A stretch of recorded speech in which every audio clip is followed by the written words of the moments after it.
Hello everyone. In this video I am going to explain you the installation and configuration of MRTG on a Windows machine.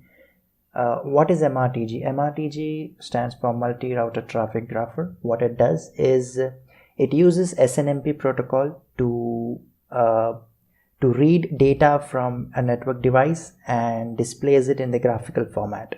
So what do we need for the configuration of MRTG is an environment where we will install MRTG and at least one network device that will serve us as the data source that this MRTG will read the data from. So in my case, I have this Oracle VirtualBox where I have installed Windows XP on which I'll be doing this demonstration. I was also trying on Ubuntu, but I was facing some issues. I'll try that later. In this video, I will demonstrate on Windows XP. So here is this Windows XP. Remember this guy? God, I miss this. It has served well in its days. Coming back to our experiment. So this is Windows XP where I have the files downloaded for MRTG. Basically, MRTG is not an installation file that you would need. When you download it, it would be a compressed file like this, a zipped file, which you just need to extract in your C drive and keep it there. There would be a dependency that you would need, and you would need Perl to be installed. What is Perl? Perl is a programming language that MRTG uses. MRTG is built on Perl. So you need a Perl compiler in your workstation where you would be using MRTG. So I'll add these links in the description. You can download them from there. So I have installed it. It's a simple GUI installation with the classical next, I agree, finish installation. So you can install this application using the simple GUI.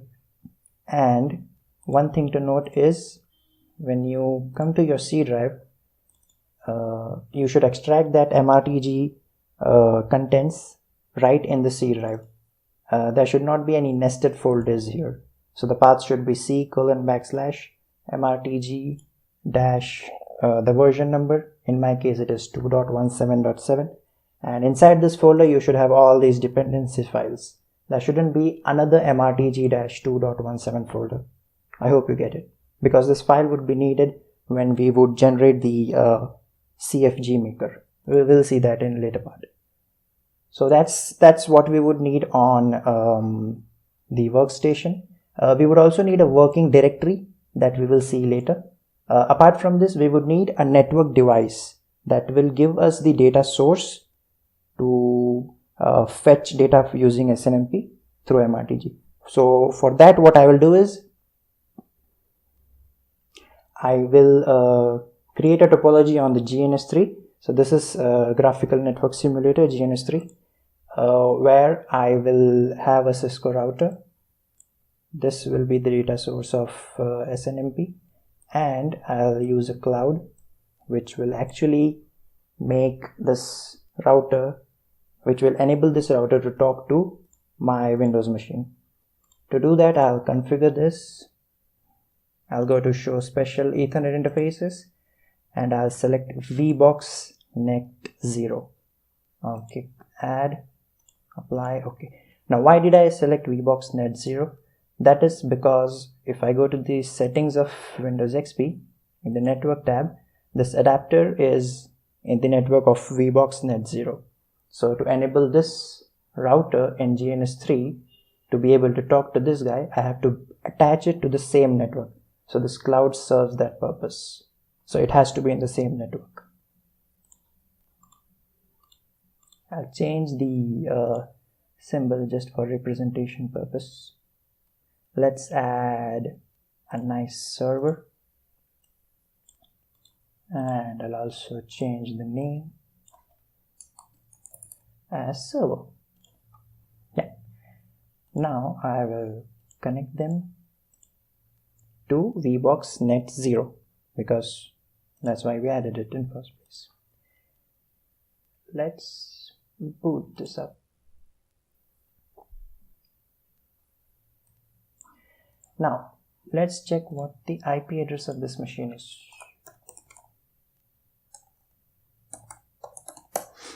It is 192.168.56.101. We would be needing this to configure this router. Let's open this.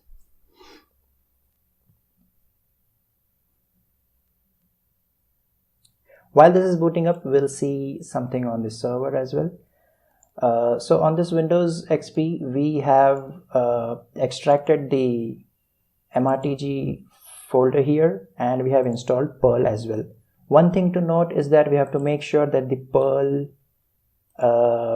bin directory has been added in the environment variables.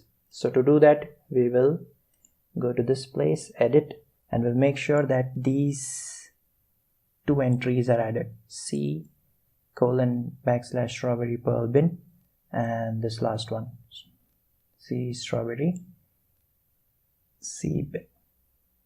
Okay, this site/bin and strawberry Perl/bin. So it has been added, so we are good. Another thing is we would need a working directory. In the official website of MRTG, there has been a mention of this directory.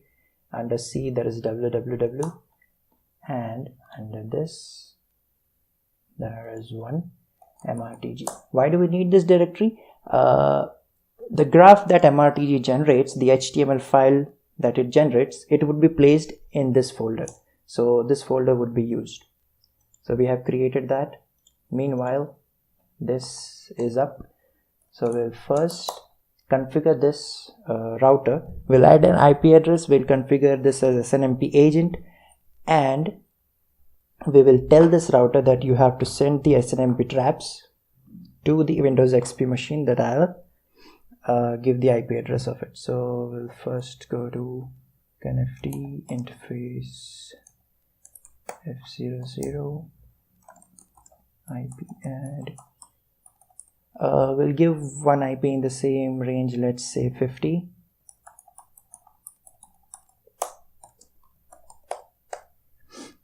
Shift exit. Now we'll also configure snmp as well. Right now, if we see, by default snmp is not enabled. Oh, sorry. Show snmp agent is not enabled, it says here. So we have to first enable snmp agent. To do that, we'll go to configure terminal, snmp,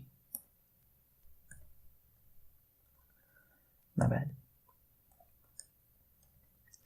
snmp-server. First we'll define a community public, then RO stands for read only, community public is read only.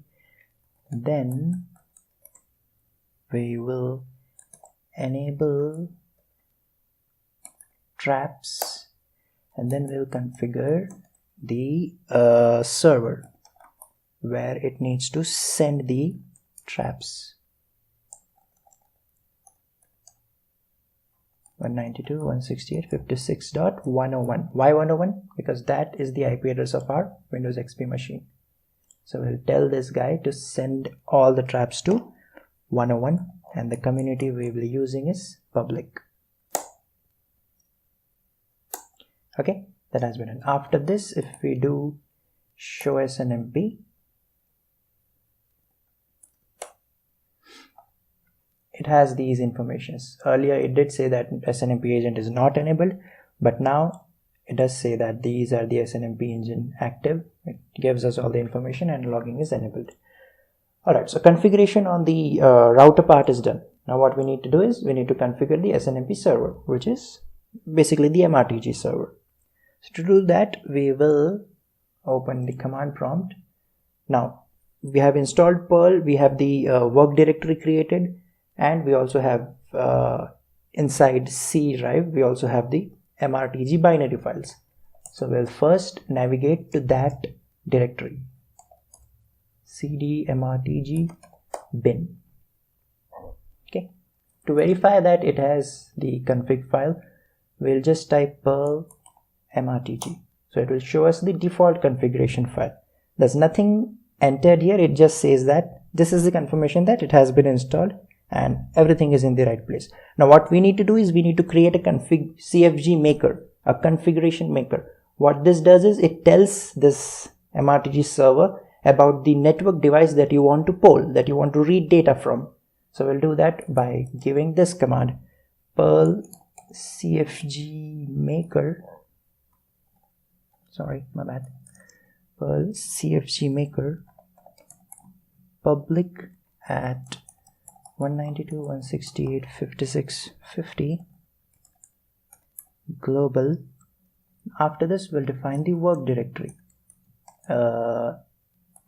This is the same directory that we created for placing the HTML files, c:/www/mrtg. Now for the output, you have to use mrtg config file. This is all the information that it is polling from our router. The last line says writing MRTG config, so it has written all of it. Now it doesn't end here. To generate, if we go back to the work directory, there should be nothing as of now. www.mrtg, there's nothing. This folder is empty. Nothing has been placed yet. It has just had a connection and it has read all the data. It has not written it in a HTML file. To do that, we'll have to issue this command, perl mrtg.cfg. Once I enter this command, it will actually generate all the log files, all the HTML files, all the PNG images within the HTML file. And if you notice, the directory behind it has now some files in it. If I hit refresh, it is sorted out. Now if you see, there are two HTML files here, _1 and _2. Now what this _1 and _2 is, the numbering depends on the interfaces. There are two interfaces here. If I do a do show IP int br, I would see only one fast Ethernet interface here, but actually there is one voice interface that it doesn't show. A Cisco router doesn't show in show IP int br. So it has an HTML for a fast Ethernet, and the next is for a voice interface, a VoIP interface. If I open this, it will have the graph, but there won't be any specific data in it. It has this graph, fast Ethernet 0, f0/0, the IP address, and there's no DNS name. There are this daily graph with 5-minute average, with 30-minute average, with 2 hours, daily, monthly, weekly, yearly, but there's no data in it. Why there is no data in it? Because, well, it's pretty obvious. The data it pulls and shows is on an interval of 5-minute average. So in every 5 minutes, it will mark a reading in the graph.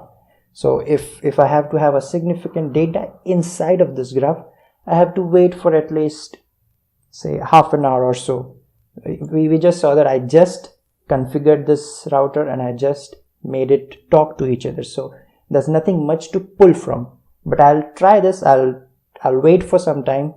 I'll generate some dummy traffics here, and I'll try to fill up this graph that we have here.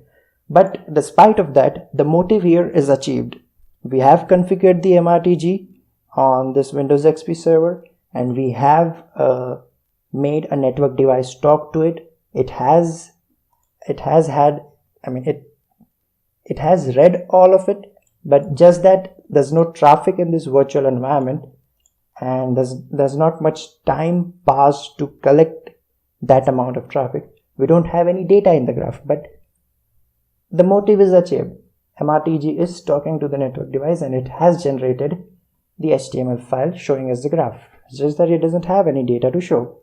I'll do one thing. I'll try to wait for some time. I'll try to generate some dummy traffic and I'll try to see if I get something. So I'll try to end this video after some time. So I'll pause the recording. I'll do some testing and let's see if I get something. We'll catch again later in some time.